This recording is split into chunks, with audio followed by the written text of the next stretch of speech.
I call Colin King. Thank you, Mr Speaker. It's a pleasure to take a call on the second reading of the Education Amendment Bill.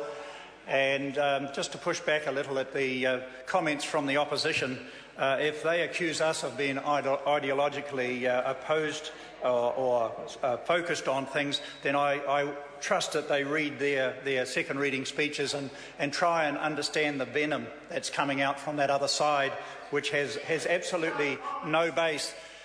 Because when you step back from it, we're not actually taking over the state system. What we're doing is empowering communities, we're empowering cultures, ethnic communities and groups to be able to find a way forward in education.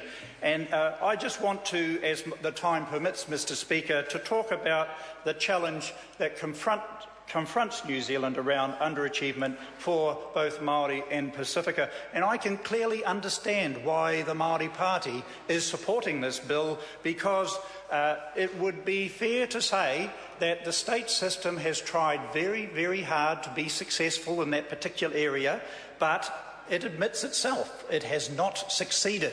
So on that basis, I commend the Māori Party for having the courage and the strength of their convictions to support this bill so that they can have more input into their education.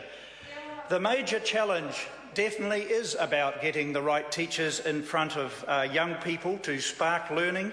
And I must admit that on my early days on the Select Committee, I was motivated by the PPTA paper that came out about technology, talking about technology or theory with no practice. And that's sort of a piece of work, Mr Speaker, that I've followed through for some time. And I say that the limited authority to teach is a halfway house, but it doesn't go anywhere near far enough.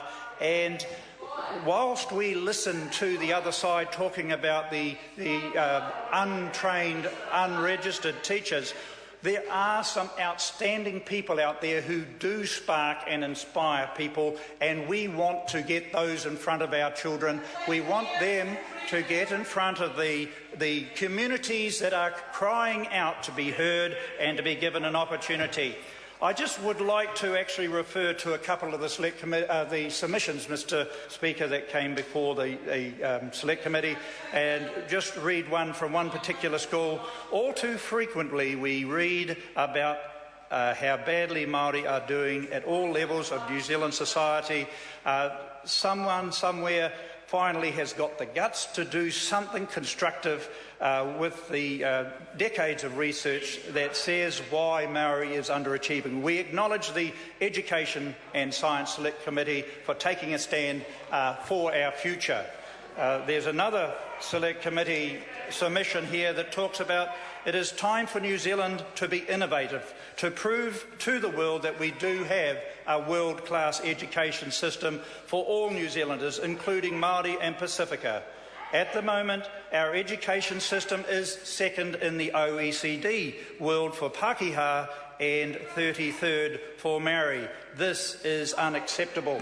But the one I really want to draw the House's attention to, Mr Speaker, is Dr Stuart Middleton, who from the MIT, who said, I believe the accommodation of the partnership schools into the education system is appropriate at this time when focus is sharpening on responding to the issues of disengagement.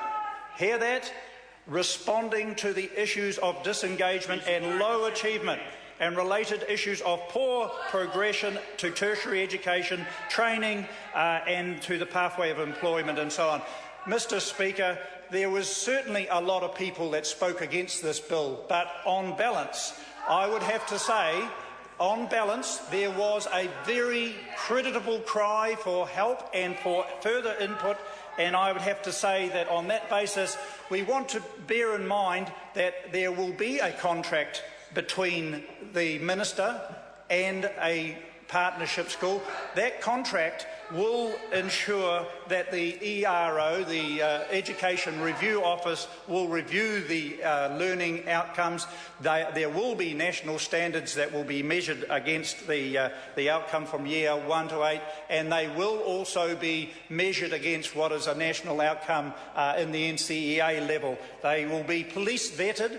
So So from that point of view, Mr Speaker, what we're hearing from the other side is ideologically opposed to the fact that we look for innovative solutions to address the problems that we are facing within education. And I'm looking forward to seeing when the first of these schools are open, because in my view that we have narrowed down our focus around education. Sure, we've got an outstanding curriculum, but when we consider what is required to engage young men and young women into education, to turn that light, that spark on, turn it into a raging bushfire so that they see their place in society and being outstanding achievers, the partnership school model will help to achieve that. It broadens out the options and choices. Nobody's going to be forced under compulsion to go there. The Ombudsman made a very, very poor call when she submitted to us. She talked about the Ombudsman should be there to judge, and she used an analogy about prisons. But the point we would like to make there, partnership schools, Mr Speaker, are not prisons, because people can leave if they choose to, they can come in if they choose to. They are not being held against their will. So what we hear from the other side is just a lot of noise and a lot of huff and puff and venom. They had no options. They were in government for 9 years and they accepted failure. I understand the next call is a split call. Sue Moroney. Sure is. Thank you, Mr Speaker.